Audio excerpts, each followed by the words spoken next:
भगवान ने ये मनुष्य शरीर हम लोगों को दिया तो क्यों दिया? 84 लाख योनियां हैं। जो छोटा सा मच्छर है उसके भी अंदर प्राण है। लेकिन गोस्वामी तुलसीदास जी महाराज ने सिर्फ यही क्यों कहा? क्या कहा? ये चौपाई सब लोगों को मालूम होगी, सब लोग इसको बताते हैं। क्या बताते हैं? बड़े भाग्य मानुष तन पावा, असुर दुर्लभ ग्रंथ नहीं भावा। बड़े भाग्य मानुष तन पावा, सुरी दुर्लभ सदे ग्रंथ गावा। बड़े भाग्य मानुष तन पावा, सुर दुर्लभ सदे ग्रंथ गावा।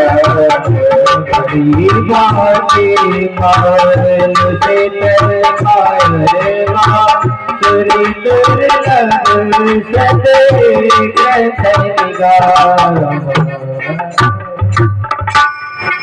सब लोग इस चौपाई को जानते हैं कि बड़े भाग्य मानुष तन। सही बात है, हम भी मान लेते हैं कि ये मनुष्य जीवन 84 लाख योनियों में सबसे बड़ा भाग्यशाली है। ठीक है, लेकिन गोस्वामी तुलसीदास जी महाराज ने रामचरितमानस में ही एक चौपाई और लिखा है। क्या लिखा? कथित जल पावक गगन समीरा, पंच रचित अधम शरीरा। कथित जल पावक गगन समीरा, पंच रचित शरीरा। कथित जल पावक गगन समीरा, पंच रचित अधम शरीरा। कथित जल पावक गगन समीरा, पंच रचित अधम शरीरा। एक तरफ गोस्वामी जी कह रहे हैं कि ये मनुष्य शरीर बहुत बड़ी भाग्य से मिला है, और दूसरे तरफ कह रहे हैं कि ये 5 तत्वों का बना हुआ मनुष्य शरीर जो किसी काम का, या तो चौपाई गलत है, या तो गोस्वामी जी ने गलती लिखा है, या हम लोगों की समझने में गड़बड़ी है। कोई न कोई बात तो है। एक तरफ कह रहे हैं कि ये मनुष्य शरीर देवताओं से भी दुर्लभ है, और दूसरे तरफ कह रहे हैं कि ये मनुष्य जीवन किसी काम का बेकार है। पंच रचित यह अधम। दुनिया के जितने भी जीव हैं वो मर जाने के बाद भी काम आते हैं। जैसे पेड़ है, जब तक है तब तक फल देगा, छाया देगा, और मर जाएगा मतलब कट जाएगा तो भी ऐसे मंडप बनवा सकते हैं, आग में लगा सकते हैं, मरने के बाद भी काम। लेकिन ये मनुष्य शरीर ना तो, अगर आपने भगवान का भजन नहीं किया, भगवान की कथा को नहीं सुना, तो न जिंदे पर किसी काम का है और न मरने पर ही किसी काम का है। समझने की बात सिर्फ इतना है कि गोस्वामी जी ये कह रहे हैं कि जो आप जैसे लोग हैं, इस गांव में बहुत सारे लोग होंगे, लेकिन जो आप जैसे हैं यहाँ पर बैठ करके भगवान की कथा सुन रहे हैं, उनके लिए गोस्वामी जी ने लिखा कि बड़े भाग्य मानुष तन। और जो आराम से अपने घर पर सो रहे हैं या दुनिया के कार्य में व्यस्त हैं, तो उन्हीं के लिए लिखा, ना तुम जिंदे पर किसी काम के हो और न मरने के बाद किसी काम के हो। पंच रचित यह अधम शरीर, एकदम बेकार तुम्हारा शरीर है। अगर ये सांसें मिली हैं, जैसे लाइट ली है तो बिल देना पड़ेगा कि नहीं? बिजली अगर आपके घर में लगी है तो बिल देना पड़ेगा। ठीक उसी तरह से अगर ये मनुष्य शरीर भगवान ने दिया है तो एक ना एक दिन उनको बिल देना ही पड़े। नहीं दीजिएगा तो पुलिस वाले आएंगे तार काट करके। जेल ऊपर से, जुर्माना ऊपर से। हम लोगों के ऊपर कौन सा जुर्माना होता है? कहीं पुलिस वाले ले लेते हैं, वकील साहब ले लेते हैं, डॉक्टर साहब ले लेते हैं, सब जुर्माना है जो हम लोग भजन समय पे बिल नहीं जमा करोगे तो पुलिस वाले आएंगे, तार काट के ले जाएंगे कि नहीं? आपने लाइट बिल लिया है, आपने बिल नहीं जमा किया तो पुलिस वाले आएंगे, तार काट करके ले जाएंगे। उसी तरह से आपने अगर मनुष्य शरीर पाया है और आपने भगवान का भजन नहीं किया तो यमराज के दूत आएंगे, गाल में तमाचा मारेंगे और आपको लेकर चले जाएंगे। ये मनुष्य शरीर इसलिए मिला है, 84 लाख योनियों में इसलिए मिला है कि तुम 84 लाख योनियों में सिर्फ दुख को पाया है। और इस मनुष्य शरीर को, ये मनुष्य शरीर कौन सा है? भगवान का दिया हुआ है। ईश्वर अंश जीव अविनाशी, चेतन अमर सहज सुख राशि। ईश्वर अंश जीव अविनाशी, चेतन अमर सहज सुख राशि। जय सिया राम, जय जय सिया राम, जय सिया राम, जय जय सिया राम। ये मनुष्य शरीर ईश्वर का है, स्वयं ईश्वर है। ईश्वर अंश जिसके हम बालक हैं वो स्वयं परमात्मा के ही बालक हैं। और चेतन अमल सहज सुख राशि। मनुष्य जीवन को हमेशा खुश रहना चाहिए, लेकिन हम लोग हाय पैसा, हाय दौलत, हाय दौलत, हाय हाय करके पूरा जीवन नष्ट कर दिया। लेकिन अंत में कुछ हाथ, खाली हाथ आया है और खाली हाथ जाएगा। सुख होना चाहिए था, लेकिन पैसे के चक्कर में, बेटा के चक्कर में, धन के चक्कर में, पद के चक्कर में, प्रतिष्ठा के चक्कर में, सम्मान के चक्कर में आपने पूरे जीवन को गंवा दिया, लेकिन कभी भगवान का भजन नहीं किया। अब अंत समय में कुछ काम नहीं आएगा। अंत समय में यदि कुछ काम आएगा तो गोस्वामी तुलसीदास जी महाराज कहते हैं कि जैसे 84 लाख योनियों के बाद ये मनुष्य शरीर मिला है तुम्हारे कल्याण के लिए। अगर तुम्हारे जीवन में तनिक भी ज्ञान है, थोड़ा भी ज्ञान है, तो तुम एक काम करो, प्रेम से बैठ करके कहीं राम राम जपो करो। जब तक राम राम का नाम नहीं लिया जाएगा तब तक कल्याण होने वाला नहीं है, कोई नहीं कर सकता है।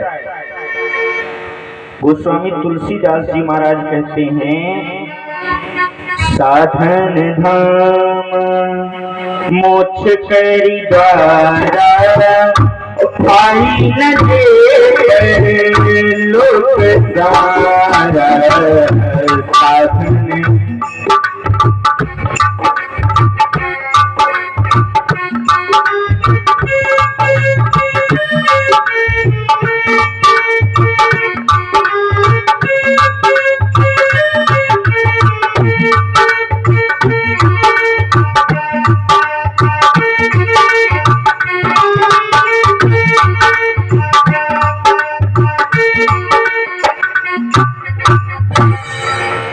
गोस्वामी जी क्या कहते हैं कि साधनों का धाम है।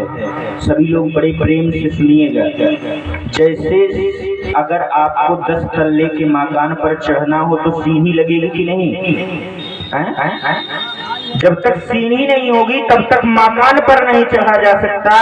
और उसी तरह से जिनके जीवन में भगवान की कथा नहीं होगी वो कभी भगवान को प्राप्त।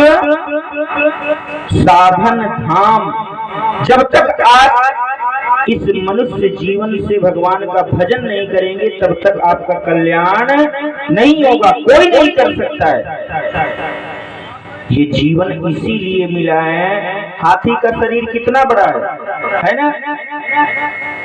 आजकल तो कुत्तों को भी आप देखे होंगे कि वो 4 चक्का में घूमते रहते हैं, घूमते कि नहीं? आजकल कुत्ते भी 4 चक्का में घूमते हैं, तो क्या वो बड़े भाग्यवान स्तनपाव हो जाएगा? कभी नहीं होगा। कुत्ता है तो कुत्ता ही रहेगा। हम लोग मनुष्य जीवन को पाए हैं, और इस मनुष्य जीवन को पाने के बाद अगर आप भगवान का भजन नहीं करते हैं तो जान लीजिए मनुष्य जीवन किसी काम का नहीं है, एकदम बेकार है। और एक बात काकभुसुंडी जी ने गरुड़ जी को बताया था। क्या बताया था? गरुड़ जी ने प्रश्न किया, भगवान विष्णु के वाहन गरुड़ जी ने काकभुसुंडी जी से प्रश्न किया कि ये बताइए आप सुखी किसको मानते हैं, कि कौन सबसे ज्यादा सुखी है? धन हो जाना सुख की बात है? नहीं, जिनके पास सबसे ज्यादा धन है उनको रात में नींद भी नहीं आती है, आप लोग भी जानते हैं। कहीं उधर से फोन आ रहा है तो कहीं उधर से फोन आ रहा है, तो ये फैक्ट्री में ये हो रहा है, तो ये फैक्ट्री में ये हो रहा है, इस गाड़ी को ये हो गया है, लेकिन उनको नींद आती है। लोग भले परेशान रहते हैं मेरे पास बहुत पैसा हो जाए, लेकिन जिसके पास जितना पैसा है वो उतना ज्यादा ही परेशान। तो सुख कहाँ है, आनंद कहाँ है? गोस्वामी जी ने लिखा, भगवान शंकर ने प्रमाण दिया, काकभुसुंडी जी ने गरुड़ जी को बताया। क्या बताया? कि नहीं दरिद्र सम दुख जग माही, असंत मिलने समय सुख जग माही। नहीं दरिद्र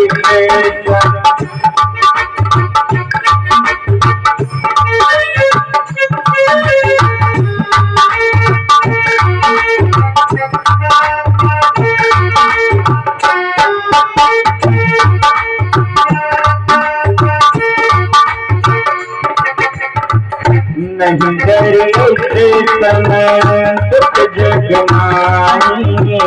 नहीं दरिद्र समय दुख जग माही, संत मिलन समय सुख जग माही। संत मिलन समय सुख जग माही। जय सिया राम, जय जय सिया राम, जय जय सिया राम। आप लोग भी बताइए,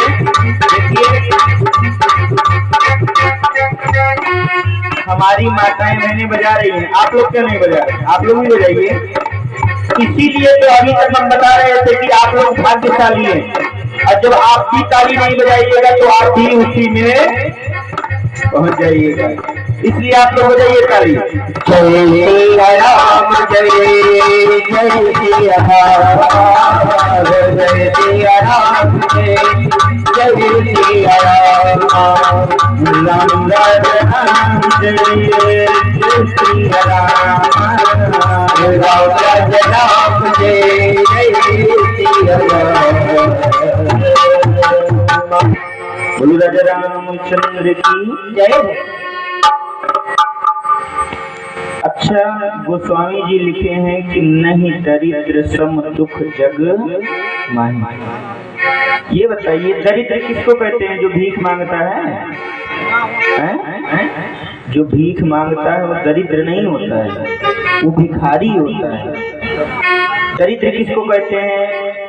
दरिद्र उसको कहते हैं जिनके पास बंगला हो, गाड़ी हो, मकान हो, 10 नौकर हो, लेकिन फिर भी फटा हुआ बंडी पहन के घूमे, उन्हीं को जान लीजिए। यज्ञ हो रहा है, यज्ञ में दान न दे, करोड़ों रुपए तुम्हारे बैंक में भरा हो, तो जान लो किसके समान है? दरिद्र के समान, क्योंकि दरिद्र के पास है नहीं इसलिए नहीं दे सकता, और तुम्हारे पास है तो भी तुम नहीं दे सकते, तो तुम भी दरिद्र ही। गोस्वामी जी कह रहे हैं कि दरिद्र के समान और कोई दुख नहीं है, और जीवन में भगवान के संत मिल जाएं, भगवान की कथा मिल जाए, भगवान का नाम मिल जाए, भगवान की लीला मिल जाए, तो इससे बड़ा और सुख कोई नहीं है। संत मिलन सम सुख जग नाही, इस दुनिया में संत से बढ़ करके जिसके जीवन में संत का दर्शन हो गया, जान लो उसे भगवंत की प्राप्ति हो जाएगी। और जब तक संत का दर्शन नहीं होगा तब तक भगवान मिलने वाले, जैसे बिना सीढ़ी के छत पर नहीं चढ़ा जा सकता, उसी तरह से बिना भगवान की कथा के, बिना संत के दर्शन के भगवान को प्राप्त नहीं किया जा सकता। भगवान आपको तभी मिलेंगे जब आप अपने मन को संत के चरणों में भगवान की कथा में लगाओगे। और गोस्वामी तुलसीदास जी महाराज ये भी कहते हैं, आप लोग भी पढ़े होंगे, सुंदरकांड का पाठ सब लोग करते हैं, अधिकतर हर जगह पर होता है। उसमें क्या लिखा गया है? गोस्वामी जी ने लिखा, तात स्वर्ग अपवर्ग सुख। क्या लिखा? तात स्वर्ग अपवर्ग सुख, धैर्य तुला एक अंग। तात स्वर्ग अपवर्ग, धैर्य तुला एक अंग। कौन न खाई जो सुख लो सत्संग रामा, जो सुख लो सत्संग सीता राम राजा राम राजा राम राजा सात स्वर्ग अपवर्ग सुख। आप लोग भी आइए। सात स्वर्ग अपवर्ग सुख, धैर्य तुला एक अंग। तुलना साहित्य जो सुख लो सत्संग रामा, जो सुख लो सत्संग सीता राम राजा राम राजा राम सीता राम।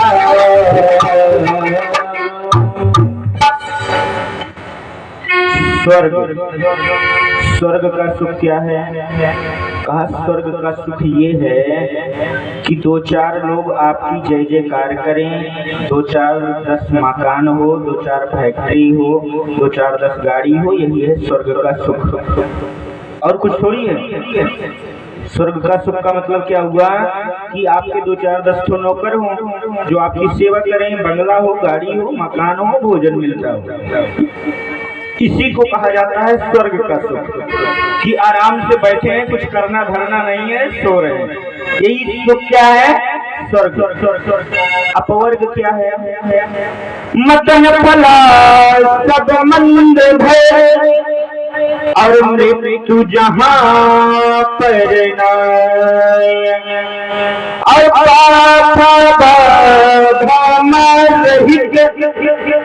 सो अपवर्ग कहाय। पापा बाबा मार रहित, सो अपवर्ग कहाय। जिस व्यक्ति का कभी पतन न होता हो, जैसे गोस्वामी जी चले गए लेकिन उनका नाम है, उनका पतन नहीं हुआ। राम जी चले गए लेकिन उनका पतन नहीं हुआ, आज भी उनकी कथा हो रही है। जिसका कभी पतन न होता हो, ध्यान से सुनिएगा। हाँ, जो कभी भी किसी भी कर्म को करने के बाद फल की इच्छा न रखता हो कि हम ये काम कर रहे हैं तो हमको मिलेगा ही नहीं, ऐसी कोई बात नहीं। कर्म करते चलो, आप कर्म कीजिए, फल देना भगवान का काम है। जिसके हृदय में फल की इच्छा न हो, बा जिससे स्त्री, पुत्र, परिवार, धन, वैभव, संपत्ति, मान, प्रतिष्ठा, सम्मान, किसी भी प्रकार का कोई बंधन न हो, समझ रहे हैं? जिसके जीवन में स्त्री, पुत्र, परिवार, धन, दौलत, वैभव, संपत्ति, पद, प्रतिष्ठा, सम्मान, किसी भी चीज का बंधन ना हो, जो कभी किसी भी कर्म को करने के बाद डरता ना हो, अर्थात भय ना उत्पन्न होता हो। हम लोग कोई भी काम करते हैं, जैसे हमने कहा कि ताली बजा करके राम का नाम लीजिए, तो आप लोग नहीं ले रहे थे, लेकिन हमने कहा कि आप राम का नाम नहीं लोगे तो अंत में कष्ट पाओगे, तो जितने लोग थे सब ताली बजाने लगे नहीं। ये आपके अंदर में कहीं भय था, वो जो भय है उसको दूर भगाइए।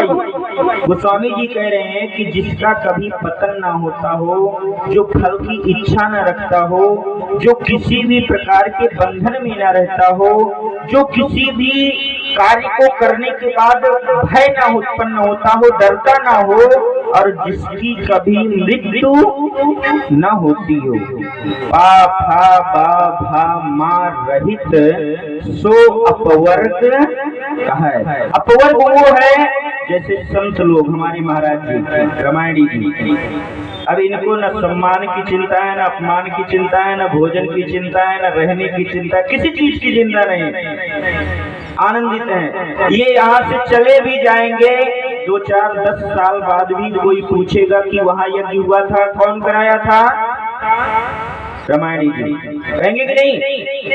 इनका नाम अमर हो गया। बोले राजा रामचंद्र की। गोस्वामी जी कहते हैं कि स्वर्ग और अपवर्ग दोनों को एक तराजू में रख दो, अर्थात आप जैसे राजा लोगों के सुख को और हमारे महाराज जी जैसे महाराजा के सुख को, दोनों सुख को एक तराजू में रख दो, और दूसरे तराजू में ये जो आप लोग बैठ करके सत्संग कर रहे हैं, तो तूल न ताहि सकल मिल, जो सुख लो, जो सुख आपको सत्संग में मिलेगा, भगवान की कथा में मिलेगा, वो दुनिया के किसी भी कोने में मिलने वाला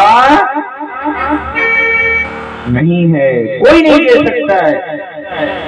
आइए एक छोटा सा भजन गाते हैं हम लोग, उसके बाद पुनः कथा में प्रवेश करेंगे।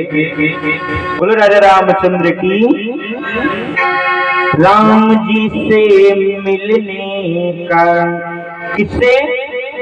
अगर आपको राम जी से मिलना है तो भगवान की कथा सुनना है, नहीं सुनिएगा तो मिलने वाले भी नहीं है। अरे राम जी से मिलने का सत्संग ही बहाना है, राम जी से मिलने का सत्संग ही बहाना है, राम जी से मिलने का, राम जी से मिलने का सत्संग ही बहाना है, राम जी से मिलने का सत्संग ही बहाना है।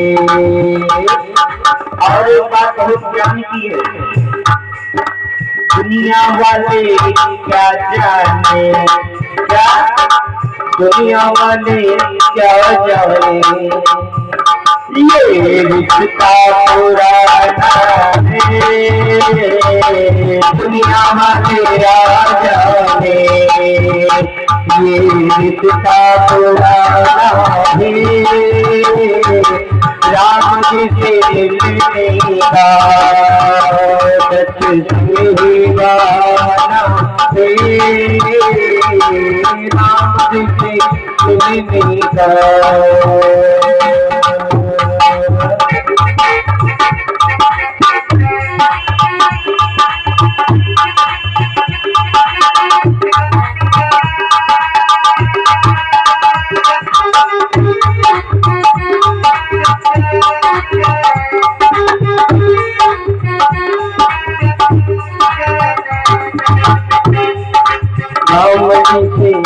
मिलने का सत्संग ही बहाना है,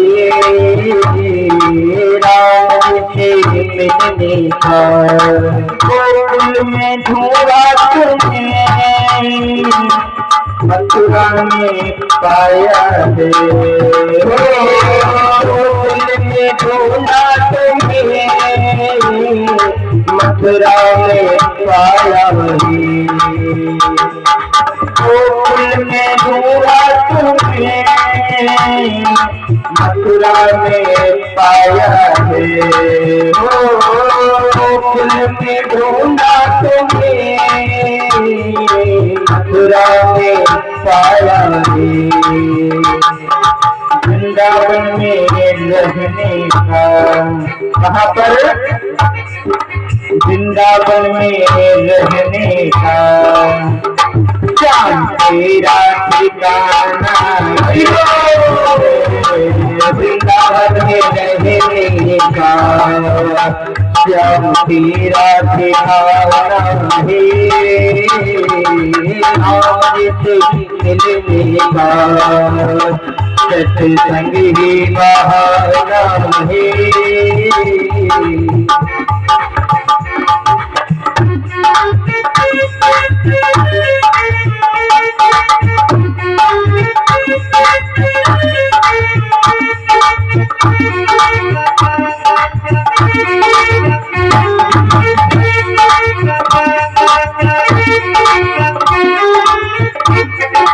और एक बात मैं उनके लिए कहना चाहूंगा जो लोग अपने आप को बहुत ज्ञानी समझते हैं, जो लोग अपने आप को समझते हैं कि मुझसे बड़ा ज्ञानी कोई नहीं है, उनके लिए भी कवि ने लिखा है। क्या लिखा? वेदों में ढूंढा तुम्हें, सद्ग्रंथों में पाया है। वेदों में ढूंढा तुम्हें, ग्रंथों में पाया है। वेदों में ढूंढा तुम्हें, सद्ग्रंथों में पाया है। वेदों में ढूंढा तुम्हें, सद्ग्रंथों में पाया है।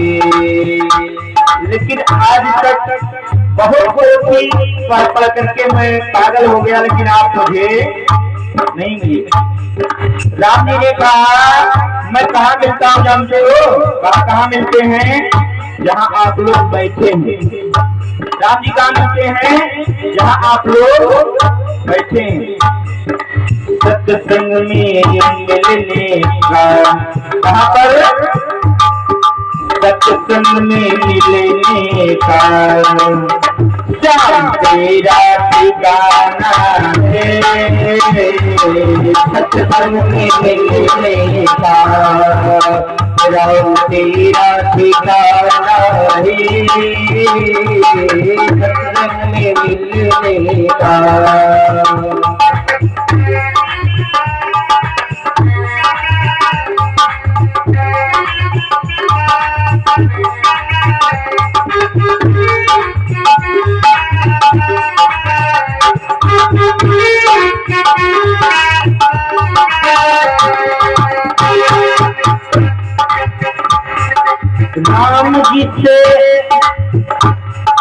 राम जी से मिलने का सत्संग ही बहाना है।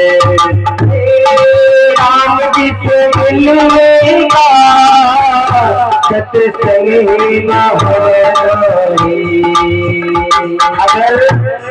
अगर आप अपने बगल वाले से पूछिएगा कि महाराज जी ठीक कह रहे हैं, तो कहेगा नहीं, गलत बात है। सही बात है नहीं?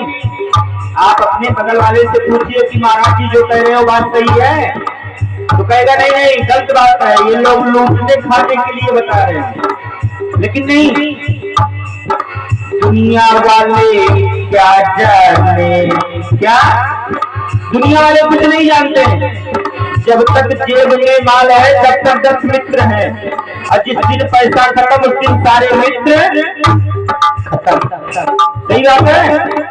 दुनिया वाले क्या जाने, दुनिया वाले क्या जाने, ये रिश्ता पुराना है। राम से प्यारा रे रिश्ता पुराना है राम जी से मिलने का सत्संगी बहाना है राम जी से मिलने का। अब आप लोग भी गाइए तो सब लोग मुझसे गाइए। राम सिया राम जय राम राजा राम जय हो राम सिया राम जय राम राजा राम जय राम सिया राम जय राम राजा राम जय राम सिया राम जय राम राजा राम जय सीताराम जय राजा राम सीताराम जय राजा राम राजा राम जय राजा राम राजा राम जय राजा राम सीताराम राजा राम राम सीताराम जय सीताराम सीताराम जय सीताराम सीताराम जय सीताराम सीताराम सीताराम सीताराम जय राजा राम जय राजा बोलो राजा।